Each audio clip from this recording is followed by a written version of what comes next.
خواتي خواتاتي صباح الخير عليكم اهلا وسهلا مرحبا بكم يا جماعة الخير ازول فلاون والسلام عليكم. J'espère que vous allez bien, j'espère que vous vous portez bien. Ça aide comme encore une fois.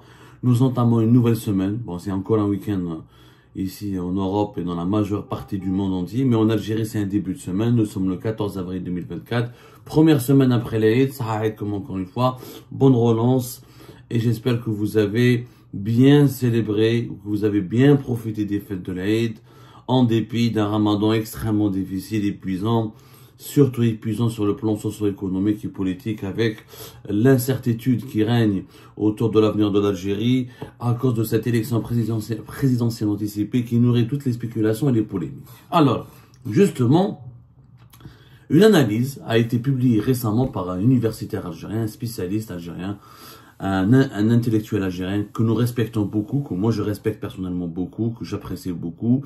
Je lis souvent ses contributions, ses interviews, ses prises de position. Pour moi, il en demeure que c'est l'un des intellectuels les plus intéressants. En ce moment, je parle du professeur Ali Ben Saad, que nous saluons avec énormément de respect encore une fois. Ali Ben Saad qui est enseignant, professeur d'université ici en France. Il enseigne, il travaille à l'Institut français de géopolitique au niveau de l'université de Paris 8. C'est un spécialiste du monde arabe notamment et de l'Afrique subsaharienne, mais notamment du Maghreb et du Moyen-Orient. Il a enseigné, a travaillé avec plusieurs universités françaises. Il publie plusieurs livres sur les relations franco-algériennes, sur le monde arabe, sur le Moyen-Orient, sur l'Algérie. Et c'est un professeur, c'est un intellectuel très prolifique. Il tient un blog sur Mediapart, dans lequel il a publié le 11 avril dernier, donc en plein le jour de l'Aïd, très intéressant, un très joli clin d'œil à l'actualité de la part de M. Ali Ben Saad, une analyse très intéressante qui a été diffusée massivement dans les milieux de l'intelligentsia algérienne, notamment dans le milieu des intellectuels français et algériens qui s'intéressent à l'actualité algérienne et qui s'intéressent aux problèmes politiques de l'Algérie et à ses perspectives politiques. Alors, cette contribution s'appelle « Que cache l'anticipation des élections présidentielles en Algérie ?» Voilà, M. Ali Ben Saad analyse donc dans cette longue contribution publiée sur son blog les motivations ou les dessous de cette organisation des élections présidentielles anticipées du 7 septembre 2024. Alors, pour résumer, Ali Ben Saad il défend une thèse. Il défend une thèse selon laquelle que cette élection présidentielle anticipée signifie que Abdelmadjid Tebboune ne va pas faire de deuxième mandat, qu'il n'y aura pas de deuxième mandat et que l'armée est en train de prendre le pouvoir, de prendre le dessus et qu'elle est en train de préparer l'intronisation ou la désignation à la tête de l'État algérien d'un militaire, d'une personnalité militaire. Comme ça, l'armée va boucler son processus de militarisation de la vie politique et du régime politique de l'Algérie. Voilà la thèse qui a été défendue et qui a été expliquée par le professeur Ali Ben Saad dans sa contribution. Est-ce que cette thèse, elle est vraie? Moi, je ne suis pas d'accord à 100%. Mais je vais vous lire quelques extraits à peu près ce que M. Ali Ben Saad a voulu dire. Donc, M. Ali Ben Saad ne croit pas au motif ou aux explications qui ont été avancées par le soin, par exemple par Algérie Part ou par d'autres voies médiatiques spécialisées sur l'actualité algérienne. Il ne croit pas que, il pense que l'avancement ou l'anticipation des élections présidentielles n'a absolument rien à voir avec une volonté de maintenir Abdelmadjid Tebboune coûte que coûte au pouvoir. Lui, il dit au contraire, il dit que cette annonce, une telle mesure, elle a un prix politique coûteux, celui de l'image d'un régime qui n'a retrouvé ni stabilité ni centralité et qui agit à vue dans l'improvisation. Même dans les franges qui ne lui sont pas hostiles, elle suscite perplexité, incompréhension. D'autant que ces décideurs ne tentent même pas de la justifier. À l'international, le pays a perdu énormément de son influence. Elle confirme, il parle toujours de l'organisation des élections présidentielles anticipées du 7 septembre 2024. Pour lui, cette mesure confirme un état d'instabilité institutionnelle et le risque que celle-ci n'aboutisse à le transformer en un foyer d'instabilité régionale. Un tel prix ne peut se justifier par le seul besoin de faire passer en force un candidat, d'autant que le régime a moins que jamais besoin de le faire, ayant de fait interdit toute activité politique et ayant fait taire toutes les voix discordantes, même en son sein, par une implacable répression.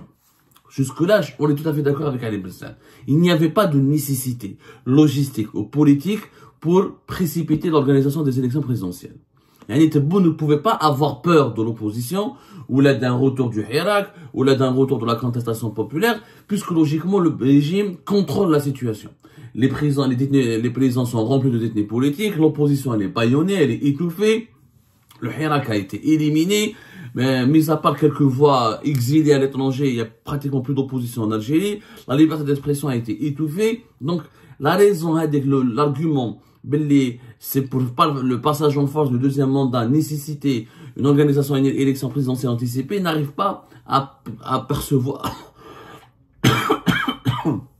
n'arrive pas à convaincre, ni à persuader, comment il s'appelle, M. Ali Ben Saad. Et même nous, on a été sceptiques, mais nous, on a expliqué autrement, mais on va revenir sur notre analyse. On va citer un autre passage de cette contribution publiée sur le blog de Mediapart par Ali Ben Saad, que je vous invite à lire d'ailleurs, elle est intéressante.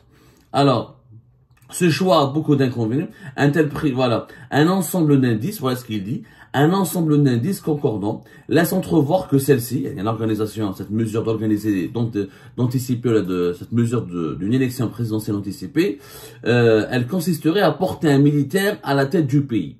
Pour radicale qu'elle soit, elle ne viendrait que pour conclure la dynamique de monopole total que l'armée exerce déjà depuis 5 ans sur la vie politique du pays dans une visibilité affichée et recherchée.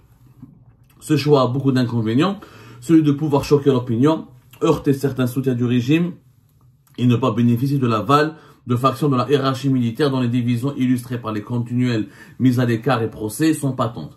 Mais ce sont probablement ces divisions qui ont dû peser dans ce choix avec pour objectif d'imposer une unité par le haut avec une concentration des pouvoirs aux mains d'un militaire.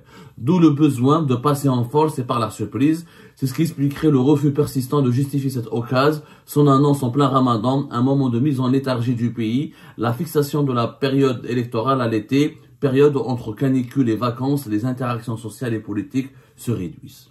Donc grosso modo, pour ne pas trop s'attarder, pour ne pas tout lire, vous pouvez la lire, Ali Ben Saad affirme, décrypte et analyse et dit que cet intellectuel, ce professeur, spécialiste de l'Algérie et du monde arabe, explique que l'organisation d'une élection présidentielle anticipée cache un plan secret qui est nourri par l'institution militaire, qui est élaboré en ce moment par l'institution militaire et qui consisterait à porter un militaire à la tête du pays pour remplacer Tebboune, un militaire qui devra faire donc le consensus au sein de l'institution militaire pour faire taire les divisions et l'instabilité qui a régné au sein de l'institution militaire depuis 2019 avec la série d'emprisonnements et de jugements et de procès initiés par le clan par Ahmed Gaïd Salah et son clan et poursuivi, appliqué à sa manière avec le clan de Saïd Chengrihar, l'actuel chef d'état-major de l'armée. Donc, il n'y aura pas de deuxième mandat, mais c'est un militaire qui va remplacer, un futur militaire qui va remplacer Tebboune et qui aura pour mission donc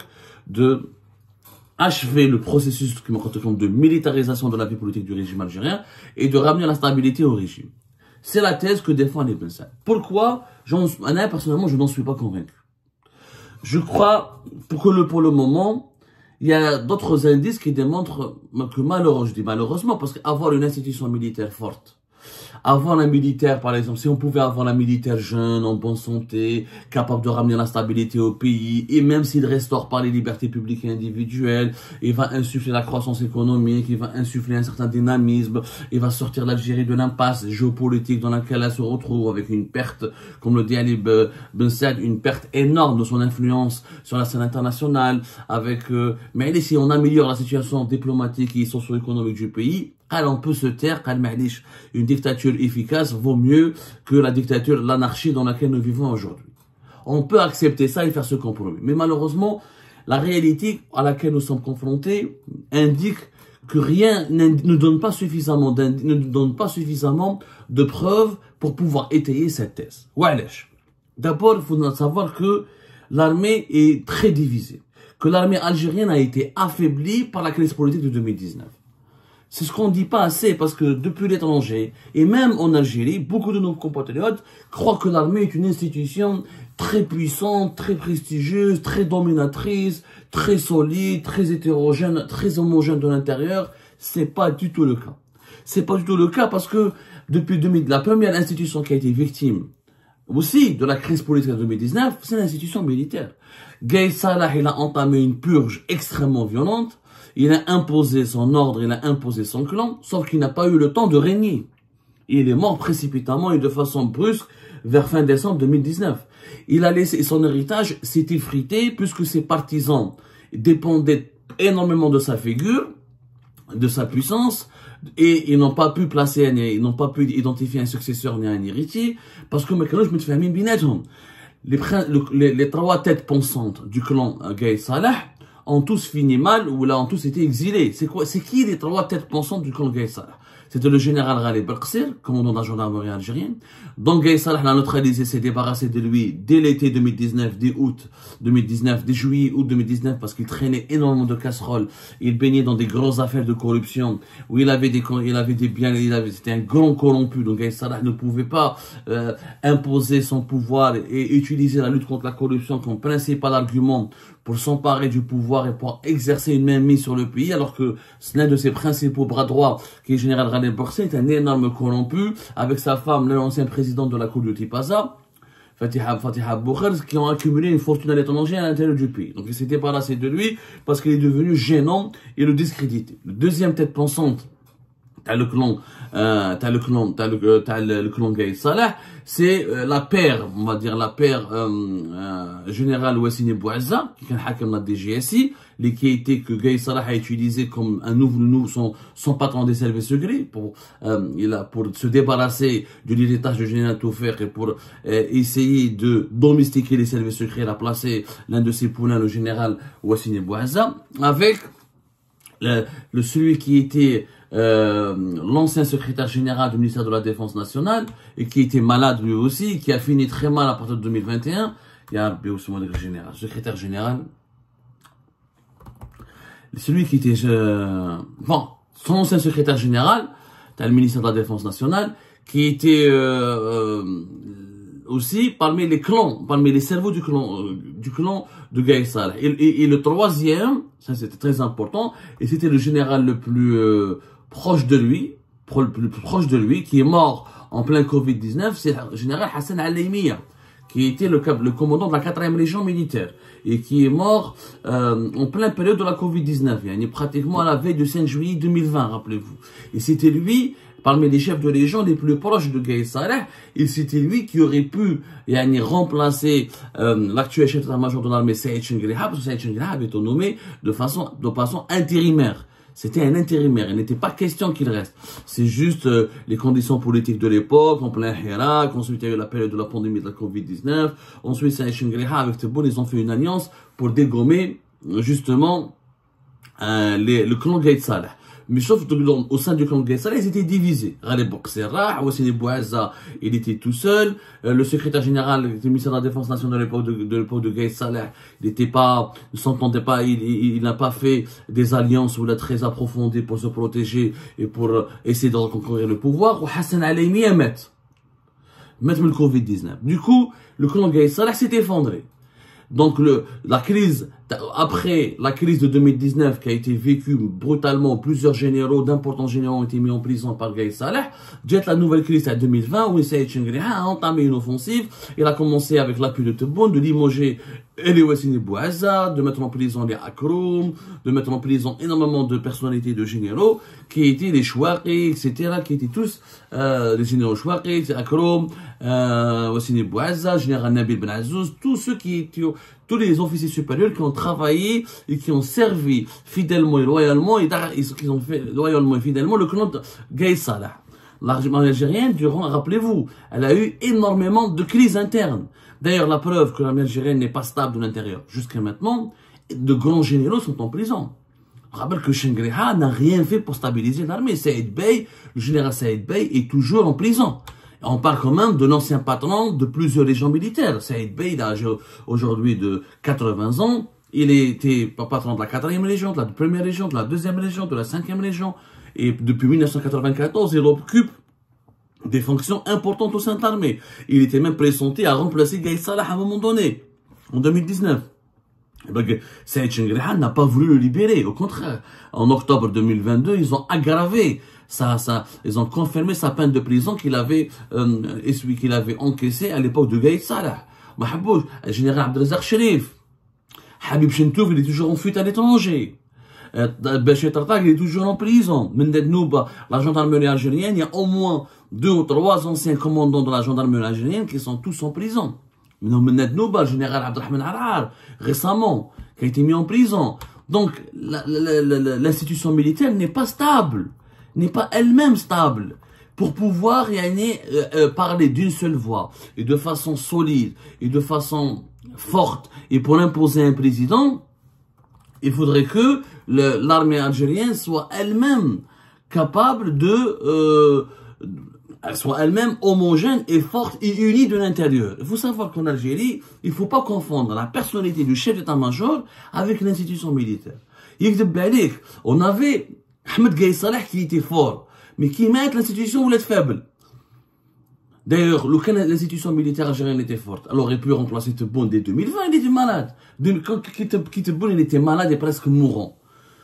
L'institution militaire, si Gaïd Salah était encore à l'époque, si on avait un chef d'état-major puissant, qui régnait en maître, il aurait pu remplacer Gaïd Tebboune.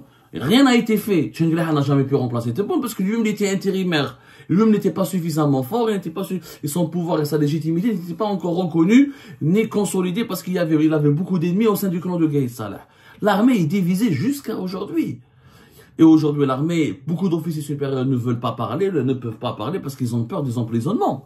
L'Yom Saïd Chengrihane, il a imposé un règne de terreur. Il avec des procès fiblida. Mais, ça ne veut pas dire que, la force que possède Saïd Chengrihane ne signifie pas que toute l'armée est derrière lui. C'est différent. Dans les années 90, il y avait une institution militaire. L'institution militaire, elle est forte lorsqu'il y a un collège de décideurs qui s'entendent tous entre eux et qui décident tous de façon collégiale et qui se consultent et qui parlent d'une seule voix et qui participent tous ensemble à la direction, à la construction d'une certaine vision vers laquelle la construction d'une certaine doctrine du pouvoir. C'est pas le règne d'un seul homme. Au contraire, en Algérie, quand l'institution militaire est dirigée ou la dominée que par un seul homme, comme dans l'époque de Gaïd Salah, c'est qu'elle est faible de l'intérieur. Parce que demain, Baïd Char, imaginez Saïd Chengrihane, on va tomber dans une autre crise. Vous allez voir que Saïd Chengrihane, le prochain qui va le remplacer, va se venger de son clan. Vous allez voir que les partisans de Saïd Chengrihane, ses officiers, ses alliés, ses amis, vont subir exactement ce que les clans de Gaïd Salah a subi en 2020 et en 2021. هذه باش تعرفوها يعني جنرال عبد الحميد غريس هو اللي كنت حوس عليه هذاك اللي كان secrétaire général du ministère de l'Intérieur واللي كان comment il s'appelle, c'était parmi les 3 ou 4 têtes pensantes au sein du clan de Gaïd Salah et qui n'a pas pu lui a échoué lui aussi à conquérir le pouvoir ou à conserver le pouvoir puisque dès juillet 2021 il a été limogé, etc. Il a subi énormément il a subi aussi la disgrâce du clan de Gaïd Salah. Donc l'armée n'est pas suffisamment, comme le dit Ali Ben Saad, il y a des divisions, mais les divisions au sein de l'armée sont beaucoup plus importantes, justement parce qu'il y a des divisions énormes au sein de l'armée, que l'armée ne peut pas aujourd'hui se permettre d'être l'institution qui va choisir le futur président. Tant qu'il y a des généraux qui sont en prison, tant qu'il y a des rancœurs, tant qu'il y a une domination outrancière d'un clan au détriment des autres composantes de l'armée, tant qu'il n'y a pas une gestion collégiale. À l'époque des années 90, on avait une série de généraux qui se respectaient et qui se vouaient un respect absolu, qui étaient des vrais camarades, des vrais amis, des vrais alliés. Les Khalid Nazar, les Mohamed Al-Ammari, les généraux Toueti, il y avait un certain nombre de généraux. C'était un collège qui décidait. le fait qu'il y a plus de collèges qui décident au sein de l'armée, on ne sait pas comment ça se passe réellement, quels sont les rapports avec l'armée et Saïd Chengerha et les autres généraux de l'armée. On sait très bien que ça se passe pas très bien avec le général Ben Ali, qui est le chef le responsable de la garde républicaine et qui est le général le plus âgé de l'armée algérienne, plus de 90 ans. Est-ce que ça se passe, non, Chengerha n'exerce pas aussi une grande influence sur le chef de la première légion militaire, Siden, qui est l'un des héritages de Gaïd Salah, qui n'a pas été le choix de Saïd Chengerha, le commandant actuel des forces terrestres, général Atemnia, qui n'est pas le choix de Saïd Chengerha. Saïd Chengerha a essayé de le mettre à la retraite et Tebboune est intervenu à maintes reprises et les autres généraux sont intervenus à maintes reprises pour empêcher cette décision. Donc, Saïd Chengerha ne détient pas un pouvoir absolu, ne détient pas surtout la légitimité absolue pour pouvoir parler au nom de l'armée, parce que l'armée, quand elle parle à travers un collège. Donc l'armée n'est pas suffisamment forte, ni suffisamment puissante aujourd'hui, ni suffisamment unie pour qu'elle puisse placer à la tête de l'État le président qu'elle va choisir elle-même.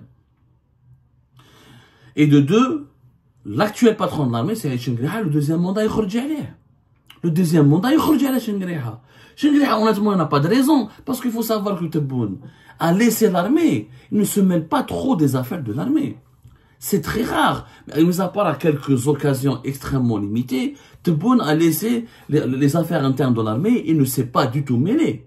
D'ailleurs, les deux fois où Abdelmajid Tebboune s'est vraiment mêlé, où là a joué le rôle de l'arbitre avec l'institution militaire, c'était en janvier 2022. La fameuse, quand il y a eu le scandale des fuites des enregistrements audio et vidéo de Gharmet Bonouera, l'ex-secrétaire particulier d'Ahmed Gaïd Salah, qui depuis la prison militaire de Blida a sorti des vidéos accablantes et des accusations extrêmement graves contre Saïd Chengerha et un certain nombre de généraux qui lui sont proches et d'officiers d'armée militaires qui lui sont proches. Là, Abdelmajid Tebboune a senti le danger, il avait peur que l'armée s'effondre et que une guerre de clans va affaiblir et déstabiliser définitivement l'armée. Il est intervenu pour faire l'arbitre, où il a réuni Ben Ali ou Saïd Chengerha au siège du ministère de la Défense nationale lorsqu'il a fait une visite, c'était vers le mois de janvier, vers la fin du mois de janvier 2022. Et la deuxième fois que Abdelmajid Tebboune est intervenu, c'est pour calmer la situation. Il y avait un gros problème avec le général Abdelghani Rachdi, qui était l'ex-patron de la DGSI de 2020 à 2023. Ensuite, la DDSE, le renseignement extérieur, où il y avait plusieurs, Saïd Chengerha et plusieurs voix de l'armée ont souhaité le retour de Mohamed Jabbar à la tête d'une direction des services secrets, et Abdelghani Rachdi, qui était très proche du clan Tebboune. À ce moment-là, Abdelmajid Tebboune avait décidé de se débarrasser de Abdelghani Rachdi, qui était malade, qui était diminué, que lui-même, après avoir été adoubé par le clan Tebboune a fini par se disputer avec Abdelghani Rachdi, parce que, voilà, on va pas revenir sur les détails. Abdelghani Rachdi a eu le courage ou l'audace de dire à Tebboune, certains membres de ton entourage, un certain nombre de ta famille font du business, ils interfèrent dans le fonctionnement, dans les prérogatives de certains responsables militaires et civils, et ils essayent d'imposer leur intérêt personnel ou à certaines institutions de l'État. Donc Abdelghani Rachdi est devenu très encombrant pour Tebboune. باش يحطوا Mohamed Jabbar à la tête du renseignement extérieur à partir de septembre 2022. 2023, non, à partir de septembre 2023. C'était le seul moment où réellement Abdelmajid Tebboune est intervenu pour les affaires de l'armée. Donc, à part ça, Abdelmajid Tebboune ne dérange pas l'armée. Honnêtement, enfin, ne dérange pas l'armée, il ne dérange pas Saïd Chengerha, ne dérange pas l'équipe actuelle, la direction actuelle de l'armée, qui est Saïd Chengerha et son entourage à la tête de l'état-major de l'armée. Je te fais un moment, non, Mohamed Jabbar a été installé en septembre 2022, pas en septembre 2023, juste une correction. Mais Saïd Chengerha, Tebboune n'a jamais dérangé Saïd Chengerha ou là son entourage ou là sa direction.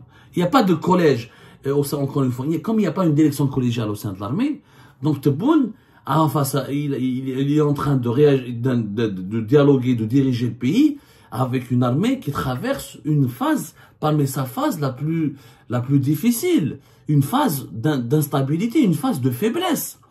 Réellement, je vous assure, même Bouteflika n'a pas eu face à lui une armée aussi faible du point de vue de la puissance et de sa force de frappe en interne.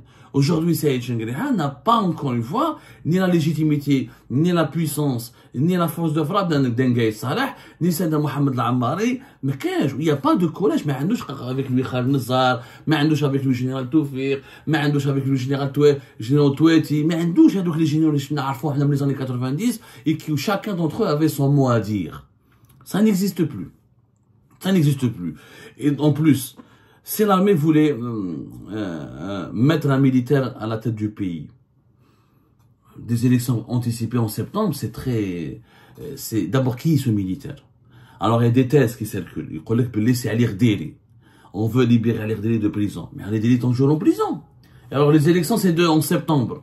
On va faire quoi? On va faire comme le Sénégal. On va le libérer en juillet pour qu'il fasse la campagne électorale au mois d'août. On va libérer le 5 juillet. Il fait la campagne électorale au mois d'août parce qu'il est président le 7 septembre. C'est très peu probable. C'est franchement très peu probable. Ou Ali Rdili, est-ce que Saïd Chenguereha voudrait lui... D'ailleurs, de toutes nos sources et nos échos, affirme que Ali Rdili lui-même ne bénéficie pas ni du soutien, ni du grand respect, ni de l'affection particulière de la part de Saïd Chenguereha. Honnêtement, sauf si maintenant une troisième voie, ce scénario n'est possible que si les services de renseignement ont repris de la vigueur, sont devenus très puissants, ont repris du poil de la bête comme on dit, et ils ont décidé de créer un troisième lobby pour imposer à l'état-major de l'armée une autre alternative que celle du deuxième mandat qui se dessine. C'est ça. C'est possible. Ça, mais ça reste... Il n'y a pas d'indice. Franchement, il n'y a vraiment pas d'indice. Il n'y a aucune preuve matérielle. Et je trouve que l'évolution des rapports de force au sein du régime algérien indique tous que c'est un passage en force du deuxième mandat.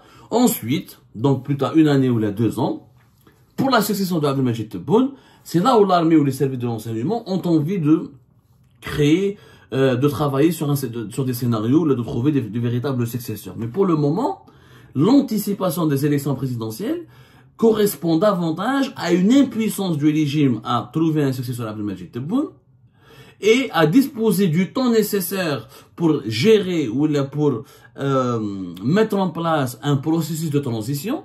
Parce que qui dit un nouveau président, il faut un processus de transition, il faut des négociations, il faut des pourparlers, il faut des garanties, etc. Et troisièmement, le contexte que traverse le socio-économique et sécuritaire et diplomatique très difficile et extrêmement catastrophique pour le régime algérien ne permet pas à l'armée ni au service de renseignement de se lancer dans une aventure qui est celle de remplacer un président par un nouveau président. Il y a un contexte, il y a une énorme pression. En ce moment, le régime algérien est dans une option de survie. Il cherche à survivre. Il sait qu'il sait que ce que dit Ali Ben Saad est vrai en partie. Quand il dit que l'armée n'est pas contente de Tebboune, c'est vrai. L'armée, qui te des gens proches de l'entourage de Chenguereha, ou quand on parle avec des sources assez proches de certains autres généraux, des services de renseignement, personne n'est content du bilan de Tebboune. Il faut savoir que dans l'entourage de Tebboune lui-même, il y a peu de personnes qui sont contentes de son bilan. C'est-à-dire que tout le monde reconnaît que l'échec, la situation socio-économique terrible de l'Algérie, les échecs diplomatiques extrêmement catastrophiques de l'Algérie, ils sont reclus sur la scène internationale, et ces perspectives très inquiétantes à cause de l'absence d'une relance économique et à cause de l'isolement géopolitique dans lequel l'Algérie a été emprisonnée depuis ces 2 ou 3 dernières années. Sauf que, au lieu d'aller, le régime algérien, comme il est faible, pas uni, avec une institution militaire pas confiante, sans direction collégiale, sans stratégie suffisamment intelligente et claire pour affronter les défis de l'avenir, le régime algérien est dans une option de survivre. Il préfère survivre avec Tebboune. On garde Tebboune, au moins pour 1 année, 2 ans. On traverse cette tempête, on verra après qu'est-ce qui va se passer. On verra par rapport à ce qui va se passer avec le Proche-Orient, par rapport à ce qui va se passer avec le Maroc, par rapport à ce qui va se passer avec les élections présidentielles américaines, par rapport à ce qui va se passer sur le plan économique et social. On verra après comment on peut trouver des solutions à remplacer Tebboune. Mais pour le moment, le régime ne semble pas capable justement de remplacer Tebboune. Il a très peur d'une nouvelle transition. Il est tellement traumatisé par ce qui s'est passé en 2019, il est tellement traumatisé par les échecs de ces 5 dernières années qu'il se dit il vaut mieux garder ce qu'on a et continuer à contrôler le pays, à conserver le contrôle sur le pays, que de ramener un nouveau président qui pourrait nous prendre le pouvoir et nous renverser et faire basculer le pays dans une nouvelle dimension, vers une inconnue qui échapperait au contrôle justement des services de sécurité et des différentes composantes de l'institution militaire.